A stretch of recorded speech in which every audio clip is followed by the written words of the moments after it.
अगर 3% वाला मल्ला का बेटा डिप्टी सीएम बन सकता है तो मोहम्मद का बेटा क्यों नहीं? क्या 18% आबादी वाले मुस्लिम समाज से होना चाहिए एक डिप्टी सीएम? बिहार की सियासत में गरमाया मुस्लिम समुदाय से डिप्टी सीएम बनाने का मुद्दा। क्या राजद, एआईएमआईएम, जनसुराज, जेडीयू समेत अन्य दलों में बंट जाएगा मुस्लिम वोट बैंक? और क्या सही में सूबे के मुस्लिम वोटरों के लिए एक मुस्लिम उप मुख्यमंत्री जरूरी है, या यह सिर्फ तुष्टीकरण की राजनीति के लिए फेंका गया महज एक पत्ता है? नमस्कार, आप देख रहे हैं वाईबीएन बिहार झारखंड और मैं हूं दीपक गौड़। तो लीजिए जनाब, बिहार की सियासत में सीटों के बंटवारे के बाद अब एक नया मुद्दा गरमाता नजर आ रहा है। मुस्लिम सियासतदानों ने अब सवाल उठाना शुरू कर दिया है कि क्या मुस्लिम समुदाय से एक उप मुख्यमंत्री बनना चाहिए?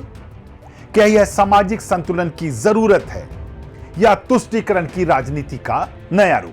बता दें कि इस मुद्दे को हवा पिछले दिनों उस समय लगी जब महागठबंधन ने अपनी संयुक्त प्रेस वार्ता में अपनी सरकार बनने की सूरत में निषाद समाज से आने वाले मुकेश सहनी को डिप्टी सीएम बनाने का ऐलान किया। इसके बाद कुछ मुस्लिम नेताओं को मानो बैठे बैठाए एक नया मुद्दा मिल गया हो।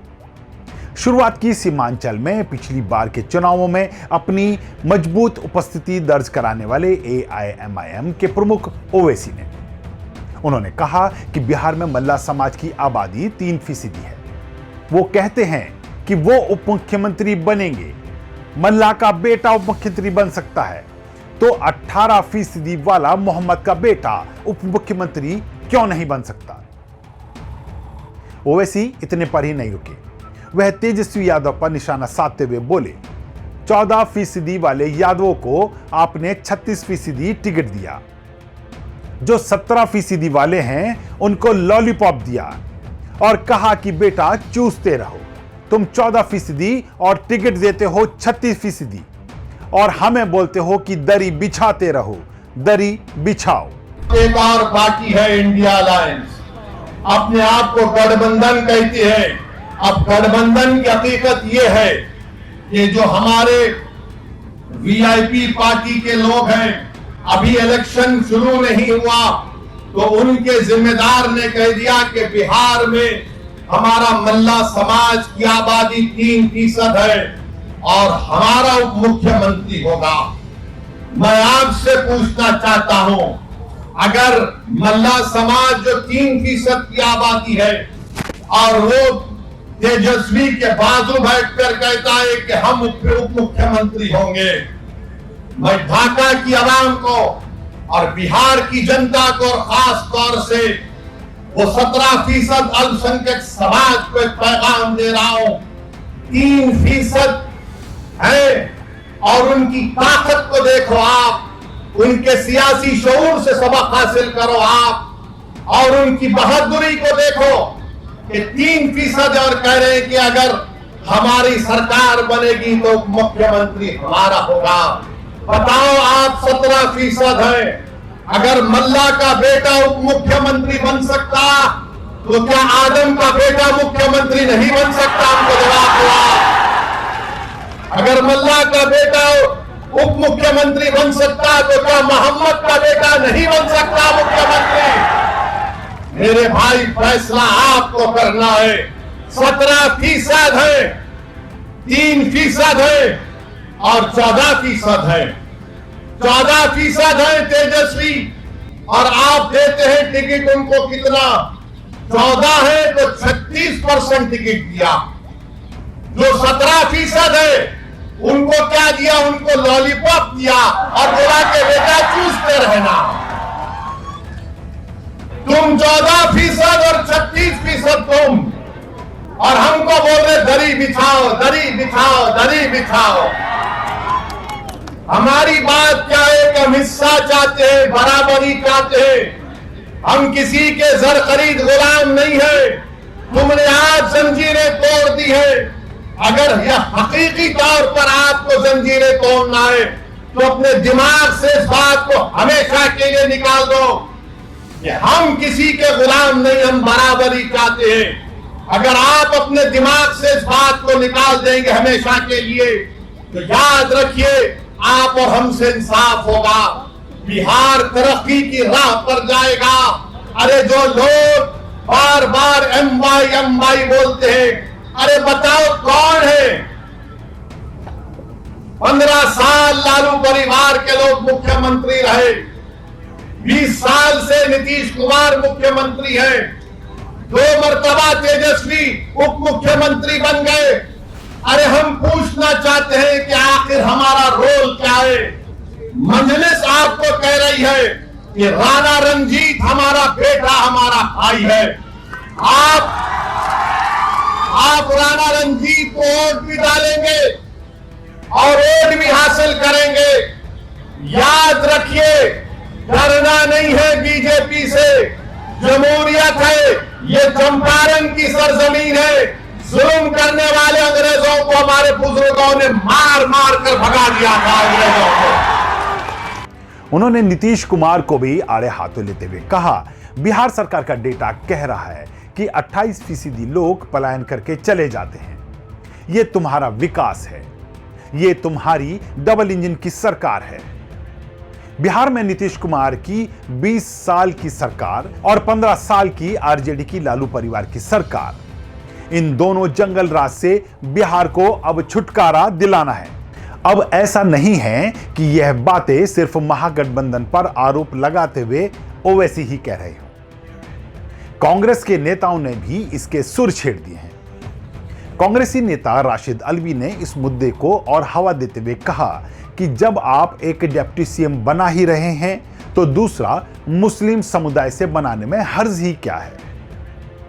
वह बोले, बिहार में मुस्लिम आबादी करीब 18% के करीब है। ऐसे में यह महागठबंधन की जिम्मेदारी है कि जिस ताकत से मुसलमान उनके साथ खड़ा है उसे इज्जत दे। बिहार में निश्चित तौर पर एक मुस्लिम डिप्टी सीएम बनना चाहिए। वह 19% है और 99% गठबंधन के साथ खड़ा है। लेकिन इस पर फैसला महागठबंधन के दल लेंगे। वहां नंबर 1 राजद है और नंबर 2 कांग्रेस है। इन दलों को ही निर्णय लेना होगा कि अगर आप डिप्टी सीएम बना ही रहे हैं तो एक मुस्लिम समुदाय का भी बनाएं। बहरहाल इस मुद्दे पर जब तेजस्वी यादव से सवाल पूछे गए तो उन्होंने दबी जुबान में ही सही लेकिन कहा कि हमारे गठबंधन के नेता अशोक गहलोत जी ने प्रेस वार्ता में कहा ही था कि एक डिप्टी सीएम मुकेश सहनी को बनाया जा रहा है और दूसरे समुदाय के लोगों को भी डिप्टी सीएम बनने का मौका दिया जाएगा। इसमें मना कहां किया गया है, लेकिन समय आने दीजिए। हालांकि ऐसे कयास लगाए जा रहे थे कि महागठबंधन के घोषणा पत्र में दूसरा उप मुख्यमंत्री मुस्लिम समुदाय से होने की घोषणा हो सकती है, लेकिन ऐसा हुआ नहीं। बहरहाल अब जहां ओवैसी का कहना है कि 18% आबादी सिर्फ दरी बिछाने के लिए नहीं होती, तो अलवी कह रहे हैं या तो किसी को उप मुख्यमंत्री बनाया ही ना जाए और अगर बनाया जाए तो मुस्लिम समुदाय से भी एक क्यों नहीं। अब जिन मुसलमानों की बात हो रही है, चलिए एक बार उनसे जुड़े आंकड़ों पर भी एक नजर डालते हैं। तो बता दें कि 2021 के आंकड़ों के अनुसार बिहार की कुल आबादी में मुस्लिम जनसंख्या 17.7% है। अगर वहीं मुस्लिम बहुल सीमांचल की बात करें तो यहां के 4 जिले यानी किशनगंज, कटिहार, पूर्णिया और अररिया में मुस्लिम आबादी 45 से 70% के करीब है। बिहार विधानसभा चुनावों की लगभग 50 से 60 सीटों पर मुस्लिम मतदाता निर्णायक भूमिका निभाते हैं। भाजपा ने 2020 में एक भी मुस्लिम उम्मीदवार को अपनी पार्टी से चुनाव मैदान में नहीं उतारा था। कमोवेश यही स्थिति इस बार भी है। 2025 में मुस्लिम उम्मीदवारों को लेकर बात की जाए तो जहां एनडीए में भाजपा ने एक भी उम्मीदवार नहीं उतारा है, वहीं जदयू ने 2 उम्मीदवारों को उतारा है। लोजपा ने भी 1 उम्मीदवार उतारा है। वहीं महागठबंधन में राजद ने इस बार 143 में से 18 मुस्लिम उम्मीदवार उतारे हैं। कांग्रेस ने अपनी 60 सीटों में से 10 और माले ने 2 उम्मीदवार मैदान में उतारे।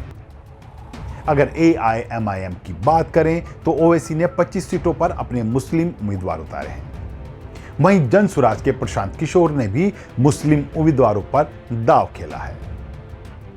इस सबसे इतर 2020 के बिहार चुनावों में किसे कितने वोट मिले, इन आंकड़ों पर नजर डालें तो आरजेडी को लगभग 65% मुस्लिम वोट मिले, कांग्रेस को 15 से 18%, AIMIM को 5 से 7%, बाकी वोट जदयू समेत अन्य छोटे दलों में बंट गए।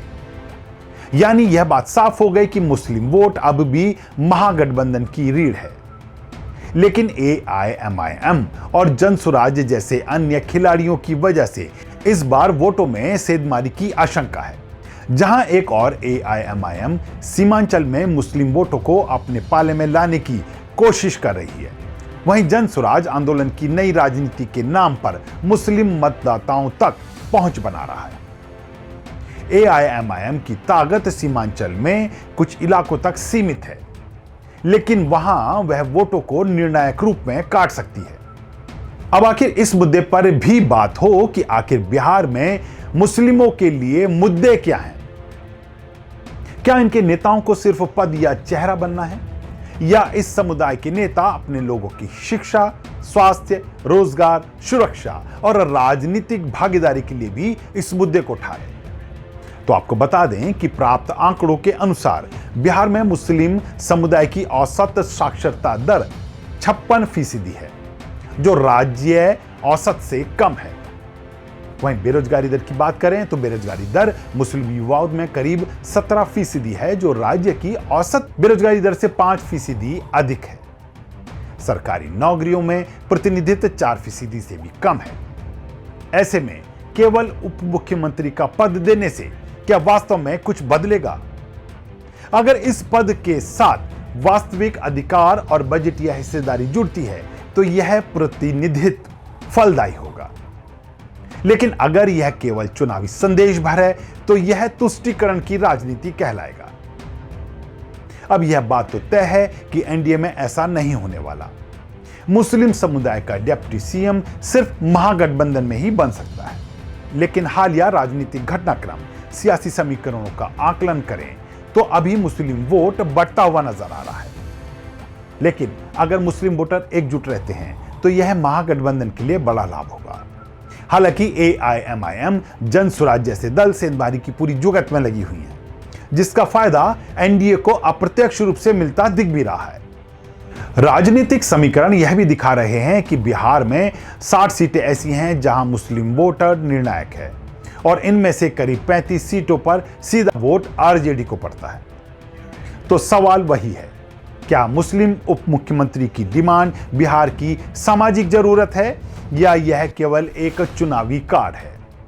अगर यह पद वास्तविक ताकत और जिम्मेदारी के साथ आता है तो यह बिहार की राजनीति में नया अध्याय खोलेगा। लेकिन अगर यह सिर्फ वोटों के लिए है तो यह वही पुरानी तुष्टीकरण की राजनीति कहलाएगी। इस पूरे मामले में आप क्या सोचते हैं? क्या बिहार को मुस्लिम डिप्टी सीएम चाहिए? अपनी राय कमेंट बॉक्स में लिखिए और वीडियो को शेयर करना ना भूलें। आज की वीडियो में इतना ही। ऐसे एक नए मुद्दे के साथ आपके बीच होंगे हाजिर। तब तक के लिए नमस्कार।